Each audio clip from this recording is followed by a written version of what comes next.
Welcome everyone.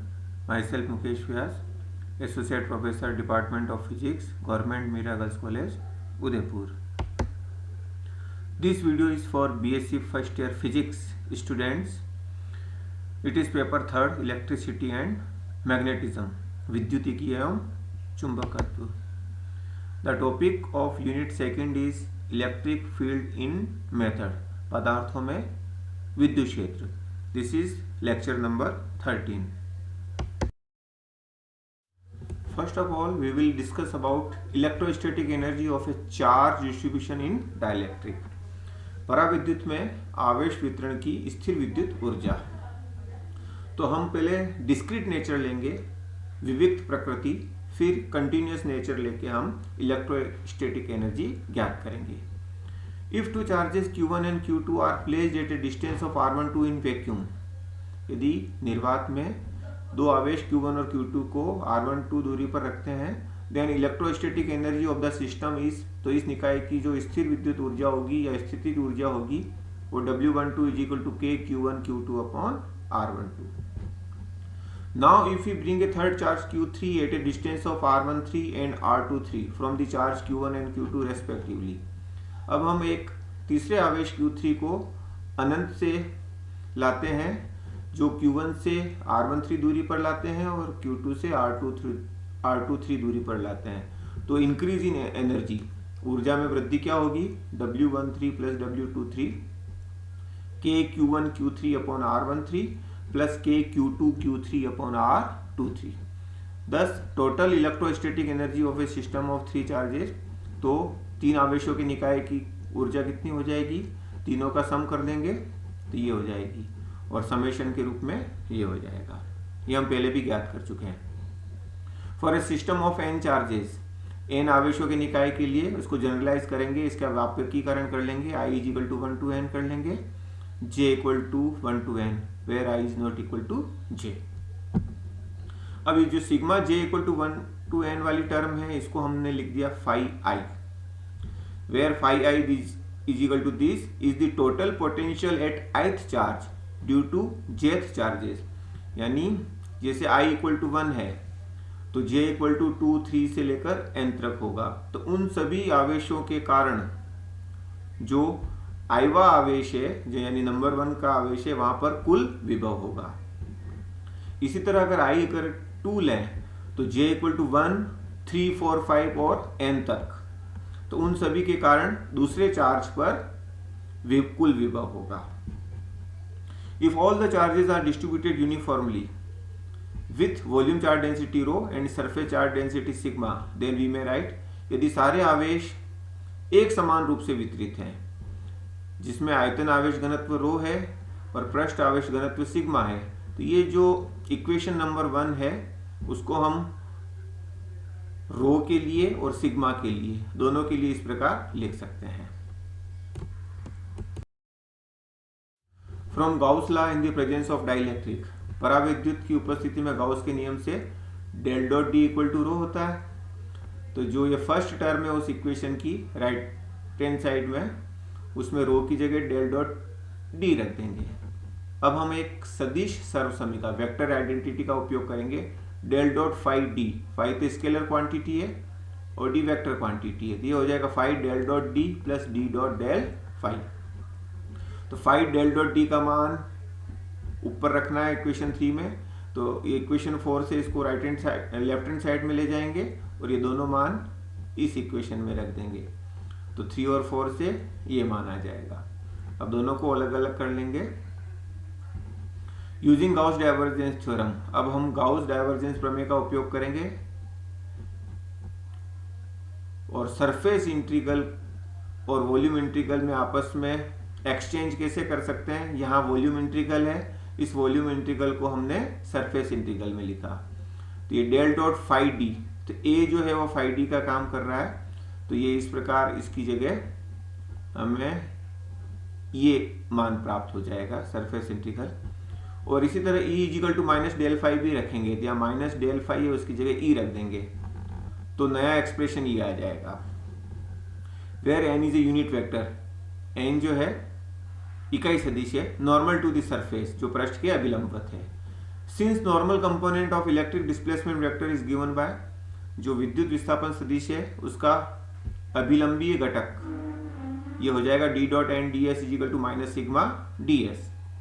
तो ये मान ऊपर वाली इक्वेशन में यहाँ रख देंगे तो ये एक्सप्रेशन ये आ जाएगा। फ्रॉम 2 and 5, अब समीकरण 2 और 5 से हम देखेंगे, मान रख दो तो ये 5 सिग्मा डी एस और सिग्मा 5 डी एस वाली टर्म कैंसिल हो जाएगी, ये बीच वाली टर्म बचेगी, तो ये इलेक्ट्रोस्टैटिक एनर्जी हो जाएगी। Above expression shows that the energy of the charge distribution is distributed uniformly throughout the space of the dielectric, यानी जो डाइलेक्ट्रिक है, जो पराविद्युत है, उसके पूरे स्थान में जो ऊर्जा है, किसके कारण? आवेश वितरण के कारण जो ऊर्जा है वो एक समान रूप से वितरित होती है। तो ऊर्जा घनत्व क्या हो जाएगा? एनर्जी डेंसिटी वो हो जाएगा 1/2 del dot E. Now what is molecular field? आणविक क्षेत्र, या दूसरा नाम है Lorentz local field in a dielectric. पराविद्युत में आणविक क्षेत्र या लोरेंट्ज स्थानीय क्षेत्र क्या होता है, और उसकी सहायता से हम निकालेंगे क्लासियस मोसोटी इक्वेशन या रिलेशन, क्लासियस मोसोटी समीकरण या संबंध। तो सबसे पहले मॉलिक्यूलर फील्ड के बारे में हम डिस्कस करेंगे।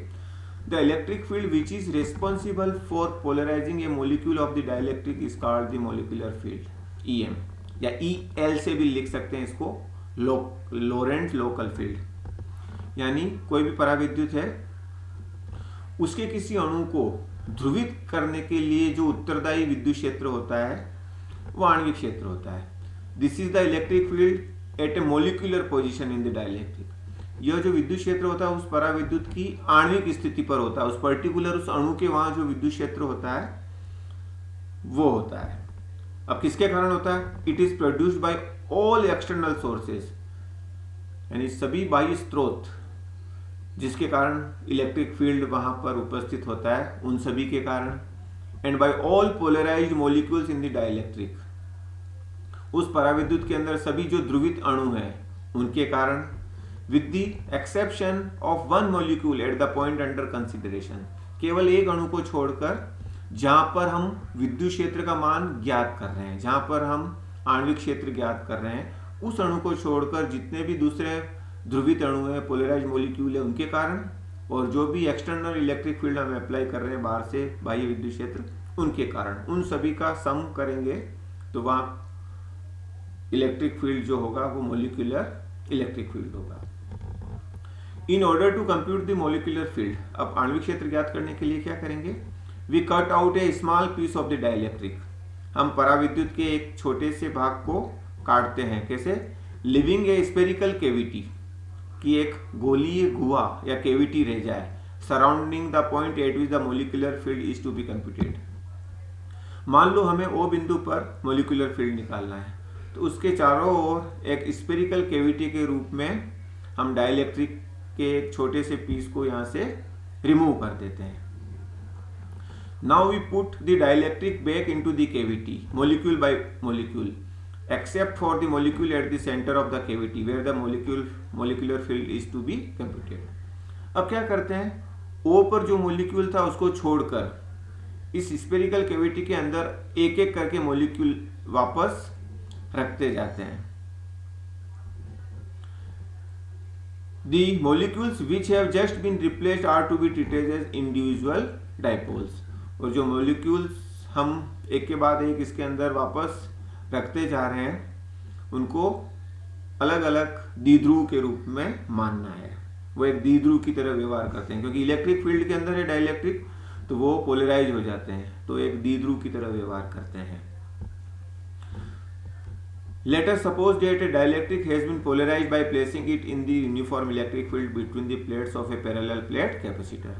ये पैरेलल प्लेट कैपेसिटर है, इसके एक सरफेस पर पॉजिटिव चार्ज है और सेम अमाउंट में नेगेटिव चार्ज दूसरी प्लेट पर है।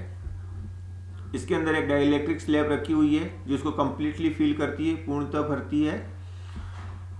तो इसके डाइलेक्ट्रिक का जो लेफ्ट फेज है, बायां फलक, वहां पर नेगेटिव चार्ज इंड्यूस हो जाएगा और राइट फेज में पॉजिटिव चार्ज इंड्यूस हो जाएगा। जिसके कारण जो इलेक्ट्रिक पोलराइजेशन वेक्टर है विद्युत ध्रुवण सदिश या डेंसिटी ऑफ पोलराइजेशन ध्रुवण घनत्व उसकी दिशा माइनस से प्लस की ओर होगी। Suppose the density of polarization is uniform, मान लो जो ध्रुवण घनत्व है वो एक समान है and it is along the field, ये फील्ड की डायरेक्शन में ही है जिसके कारण इसकी उत्पत्ति होती है। The molecular field at O consist of 4 components, 4 घटकों के कारण इलेक्ट्रिक फील्ड होगा ओ पर, E0, E1, E2 और E3। किसके कारण? एक तो जो कैपेसिटर की प्लेट्स है उन प्लेट्स पर जो चार्जेस हैं उसके कारण, एक डाइलेक्ट्रिक के जो दोनों फेसेस हैं फलक उन पर जो चार्जेस इंड्यूस हो गए उसके कारण, एक स्फेरिकल कैविटी हमने ली तो उसके जो सरफेस पर जो पॉजिटिव और नेगेटिव चार्जेस है उसके कारण, और अंदर जो इंडिविजुअल डाइपोल्स हैं, अलग अलग मॉलिक्यूल्स हैं जो अलग अलग द्विध्रुव की तरह व्यवहार करते हैं उनके कारण। तो इन चारों के कारण यहाँ पर इलेक्ट्रिक फील्ड होगा। तो इनके मान क्या होंगे अब हम देखते हैं। E0 is the field due to the charged capacitor plates that would exist at O if the dielectric were absent। अगर डाइलेक्ट्रिक नहीं होता, पराविद्युत नहीं होता, तो O पर जो इलेक्ट्रिक फील्ड होता वो केवल E0 होता। जो एक्सटर्नल इलेक्ट्रिक फील्ड जो प्लेटों पर चार्जेस है उसके कारण, तो वो E0 इज इक्वल टू हो जाएगा sigma upon epsilon naught, where sigma is the surface charge density, पृष्ठ आवेश घनत्व। E1 is the field due to polarization or induced charges on the surfaces of the dielectric that are in contact with the capacitor plates। संधारित्र की प्लेटों के संपर्क में जो परावैद्युत का पृष्ठ है वहां पर जो प्रेरित या ध्रुवण आवेश है उसके कारण जो इलेक्ट्रिक फील्ड होगा वो E1 होगा। Because the density of these bound charges on the surface next to the positive capacitor plate is minus p and plus b on the surface next to negative plate, यानी जो धनात्मक पट्टिका है उसके just पास वाले surface पर जो charge density वो माइनस पी होगा और जो नेगेटिव प्लेट है उसके ऊपर चार्ज डेंसिटी प्लस पी होगा। तो E1 का जो मान होगा वो E1 is equal to minus P upon epsilon naught. E2 is the field at O due to the polarization bound charges on the surface edge of the cavity. जिस spherical cavity की हम बात कर रहे हैं गोली गुआ, उसके पृष्ठ S पर जो चार्जेस हैं, एक जो बायां हेमीस्फेयर है उस पर चार्जेस अलग है और दायां हेमीस्फेयर पर उसके विपरीत प्रकार के आवेश हैं।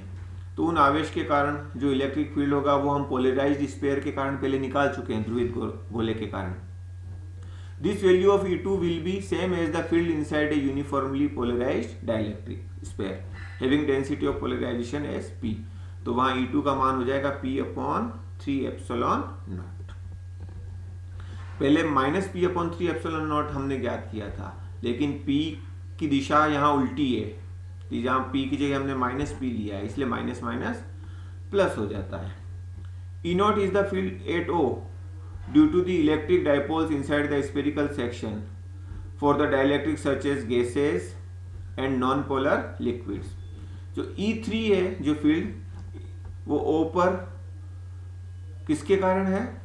उस गोलीय गुहा जो है स्फेरिकल कैविटी उसके अंदर जो अलग अलग डाइपोल्स है उन सभी के कारण। यदि हम माने कि वो डाइलेक्ट्रिक जो है गैसेस से मिलकर बना है या नॉन पोलर लिक्विड से बना है, अध्रुवीय द्रव से बना है, तो उस स्थिति में सिमेट्री के कारण वो सभी फील्ड एक दूसरे को कैंसिल कर देंगे, तो E3 का मान 0 होगा। तो मोलिकुलर फील्ड हो जाएगा EM is equal to sigma upon epsilon naught minus P upon epsilon naught plus P upon 3 epsilon naught. E3 का मान 0 हो जाएगा। But D is equal to sigma, जो कैपेसिटर की प्लेट्स पर सरफेस चार्ज डेंसिटी होती है D वो सिग्मा के बराबर है the free charge density on the capacitor plates. तो EM इज इक्वल टू ये हो जाएगा। अब इन दोनों फर्स्ट टर्म से D minus P upon epsilon naught, D is equal to होता है epsilon naught E plus P, तो यहाँ D minus P upon epsilon naught का मान E हो जाएगा, where E is the macroscopic electric field in the dielectric, जहाँ E जो है पराविद्युत के अंदर स्थूल विद्युत क्षेत्र है। Its value remain constant in whole dielectric, इसका मान जो है संपूर्ण पराविद्युत में नियत रहता है, सभी जगह समान होता है। वेयर एज मोलिकुलर फील्ड, और मोलिकुलर फील्ड जो है EM आणविक क्षेत्र इज ए माइक्रोस्कोपिक फील्ड, सूक्ष्म क्षेत्र है, and it is available on any one molecule of dielectric, और यह केवल पराविद्युत के किसी एक अणु पर उपस्थित होता है। अब equation 1 gives the electric field EM that acts upon a single molecule of the dielectric। समीकरण 1 से जो इलेक्ट्रिक फील्ड प्राप्त हो रहा है वो पराविद्युत के एकल अणु पर कार्य करता है। Under the action of this field, तो उस फील्ड के कारण क्या होगा, इसके प्रभाव में क्या होगा, dipole movement induce in molecule, उस अणु में डायपोल मूवमेंट इंड्यूस हो जाएगा, द्विध्रुव आघूर्ण प्रेरित हो जाएगा, और उसका मान P = होगा अल्फा EM, जहां अल्फा होगी मॉलिक्यूलर पोलरिजिबिलिटी, आणविक ध्रुवणता।